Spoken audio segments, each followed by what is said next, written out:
गरीब औरत जो वैज्ञानिक बन गई। Motivational story in Hindi. एक बार की बात है, रामपुर गांव में एक गरीब औरत रहती थी जिसका नाम आयशा था। वो एक छोटे से गांव में अपने माता पिता और छोटे भाई बहनों के साथ रहती थी।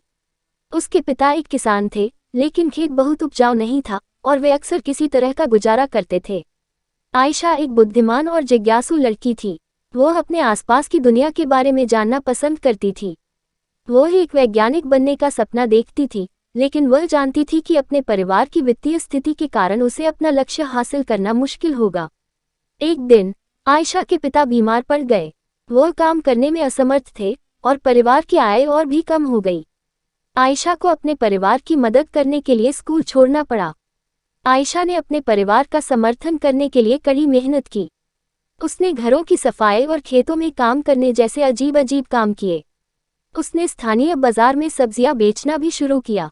अपनी व्यस्त दिनचर्या के बावजूद आयशा ने वैज्ञानिक बनने के अपने सपने को कभी नहीं छोड़ा। वो देर रात तक पढ़ाई करती थी और स्थानीय पुस्तकालय से किताबें उधार लेती थी। उसने घर पर भी अपने स्वयं के प्रयोग करना शुरू कर दिया। कई सालों की कड़ी मेहनत और दृढ़ संकल्प के बाद आयशा ने आखिरकार अपने सपने को हासिल कर लिया। उसने विश्वविद्यालय में दाखिला लिया और वैज्ञानिक बन गईं। उन्होंने विज्ञान के क्षेत्र में महत्वपूर्ण योगदान दिया। इस कहानी की सीख। आयशा की कहानी हम सभी के लिए एक प्रेरणा है। ये दिखाता है कि अगर हम अपने दिमाग में रखते हैं और अपने सपनों को कभी नहीं छोड़ते हैं तो कुछ भी संभव है।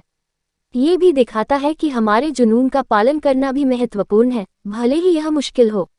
दोस्तों, आज की ये मोटिवेशनल स्टोरी आपको कैसे लगी ये आप हमें कमेंट करके बता सकते हैं। हम ऐसे ही कहानियाँ आपके लिए लेकर आते रहेंगे। धन्यवाद।